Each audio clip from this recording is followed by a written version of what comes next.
తెలుగు రాష్ట్రాల్లోని అంగన్వాడీ సిస్టర్స్ అందరికీ నమస్కారం. ఈరోజు అంగన్వాడీ వార్తలకి స్వాగతం. ఇంకా ఎవరైనా సబ్స్క్రైబ్ చేసుకోకపోతే వెంటనే సబ్స్క్రైబ్ చేసుకోండి. వీడియోస్ అయితే లైక్ చేస్తూ ఉండండి.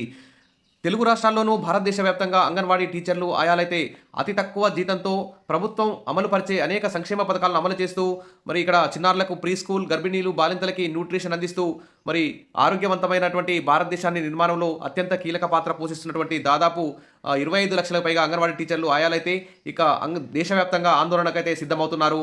ఎందుకంటే వారి పరిస్థితి అలా తయారైంది. ప్రభుత్వాలు బడ్జెట్లో కేంద్ర రాష్ట్ర ప్రభుత్వాలు బడ్జెట్లో వారికి నిధులు కేటాయించకపోవడం, వారికి జీతాలు పెంచకపోవడమే ఇక్కడ ప్రధాన సమస్యగా చెప్పుకోవచ్చు. ఇక్కడ అంగన్వాడీల దేశవ్యాప్త ఆందోళన మే మొదటి వారంలో సార్వత్రిక సమ్మె all India federation of anganwadi union అయితే ఇక్కడ పిలుపైతే ఇవ్వడం జరిగింది. అంగన్వాడీల దేశవ్యాప్త ఆందోళన మరి ఆందోళనకైతే సిద్ధమయ్యారు.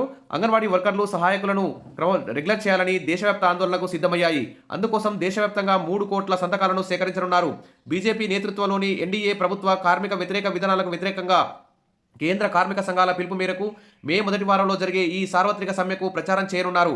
ఐసీడీఎస్కు పిల్లలు, కార్మికులకు చట్టపరమైన హక్కు, దాన్ని మరింత నాణ్యతో పటిష్టం చేయాలి అని ఈ సమావేశం అయితే పిలుపునిచ్చింది. గురువారం నాడిక్కడ ఢిల్లీలో all India federation of anganwadi workers and helpers anganwadi union తరపున అయితే ఈ జాతీయ సమావేశం అయితే జరిగింది. ఈ సమావేశంలో అండమాన్ నికోబార్, ఆంధ్రప్రదేశ్, గుజరాత్, హిమాచల్ ప్రదేశ్, హర్యానా, జమ్మూ కాశ్మీర్, జార్ఖండ్, కేరళ, మధ్యప్రదేశ్, మహారాష్ట్ర, పంజాబ్, రాజస్థాన్, తమిళనాడు, తెలంగాణ, త్రిపుర, ఉత్తరప్రదేశ్, ఉత్తరాఖండ్, పశ్చిమ బెంగాల్ తదితర 18 రాష్ట్రాలు, కేంద్రపాలిత ప్రాంతాల నుండి దాదాపు 3,000 మంది అంగన్వాడీ వర్కర్లు ఇక్కడ సహాయకులైతే ఈ సమావేశంలో పాల్గొన్నారు.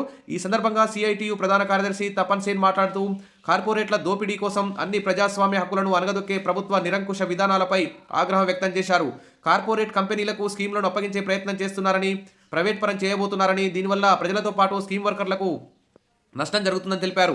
ప్రొఫెసర్ ఉత్నా పట్నాయక్ మాట్లాడుతూ దేశ ఆహార భద్రతను పాలక వర్గాలు ఎలా రాజీ పడ్డాయో వివరించారు. ప్రస్తుత భారతదేశ తలసరి ఆహార ధాన్యాల లభ్యత బ్రిటిష్ పాలన కంటే తక్కువగా ఉందని వివరించారు. ప్రభుత్వ వాదనలకు విరుద్ధంగా దేశంలో పిల్లల్లో పోషకాహార లోపం, మహిళల్లో రక్తహీనత పెరుగుతుందని అన్నారు. ఐసీడీఎస్ వంటి పథకాలను బలోపేతం చేయడం ద్వారా ఈ పోషకాహార లోపం నుంచి, రక్తహీనత నుంచి బయటపడొచ్చని ఆమె పేర్కొన్నారు.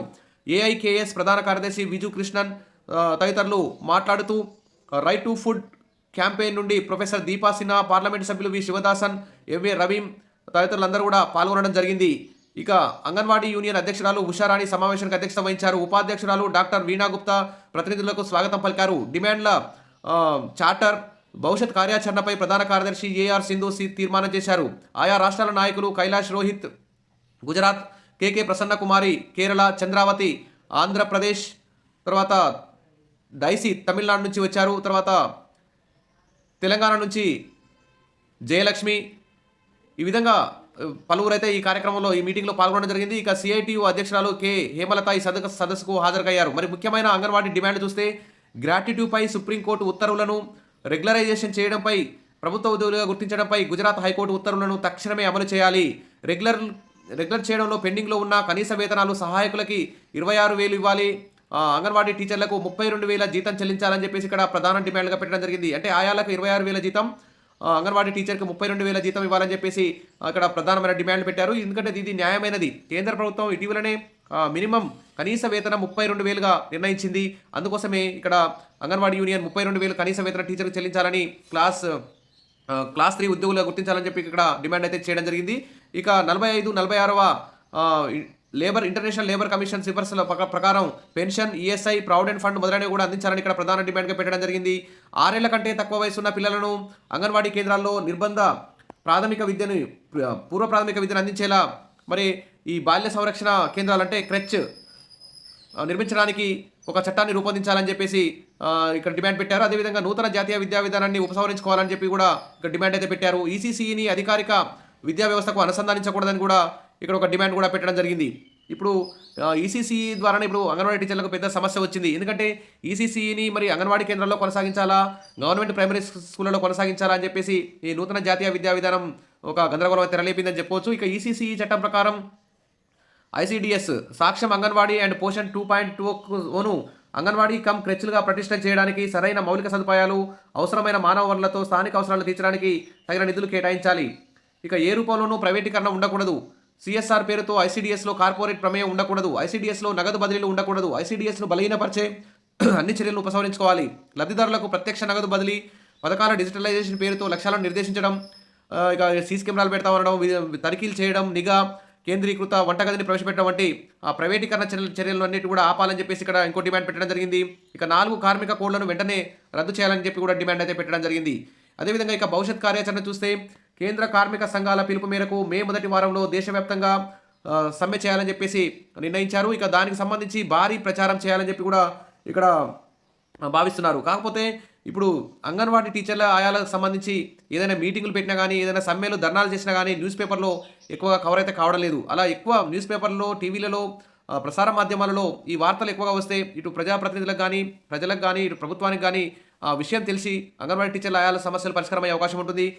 ఢిల్లీలో ఇంత పెద్ద మీటింగ్ జరిగితే గత వారం రోజులుగా చూస్తే ఒక్క పేపర్లో కూడా అసలు ఈ దేశవ్యాప్త అంగన్వాడీ టీచర్ల సంబంధించిన మీటింగ్ సంబంధించి ఒక్క న్యూస్ కూడా కనపడకపోవడం చాలా ఆశ్చర్యంగా అనిపిస్తుంది నాకైతే.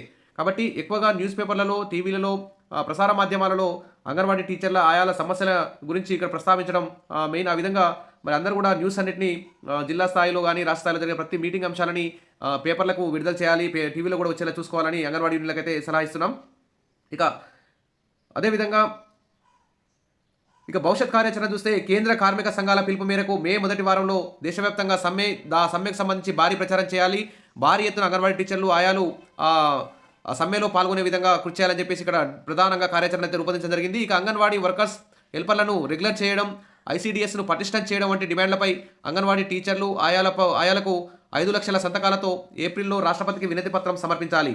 అంటే మొత్తం 5 లక్షల సంతకాలు సేకరించి రాష్ట్రపతికి ఇవ్వాలి. అంటే ఇక భారతదేశ వ్యాప్తంగా దాదాపు 26 లక్షల మంది ఉన్నారు. కనీసం 5 లక్షల సంతకాలతో రాష్ట్రపతి ద్రౌపది ముర్ముకి ఒక వినతి పత్రాన్ని ఇవ్వాలని చెప్పి కూడా ఇక్కడ కార్యాచరణ రూపొందించారు.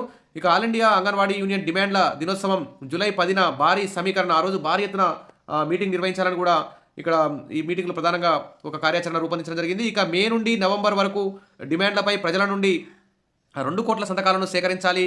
వివిధ స్థాయిలలో ఆందోళనలు, గ్రామ స్థాయి, మండల, జిల్లా, రాష్ట్ర స్థాయి, దేశ స్థాయిలో ఆందోళనలు చేయాలని చెప్పేసి పార్లమెంటు మార్చితో ఈ దేశవ్యాప్త ప్రచారం ముగుస్తుందని చెప్పేసి ఇక్కడ భవిష్యత్ కార్యాచరణ కూడా చేయడం జరిగింది. సరే, ఏది ఏమైనా అంగన్వాడీ టీచర్లు, ఆయాలు ఇతర ప్రభుత్వ ఉద్యోగుల మాదిరిగా 9 గంటల నుంచి 4 గంటల వరకు పనిచేస్తున్నారు.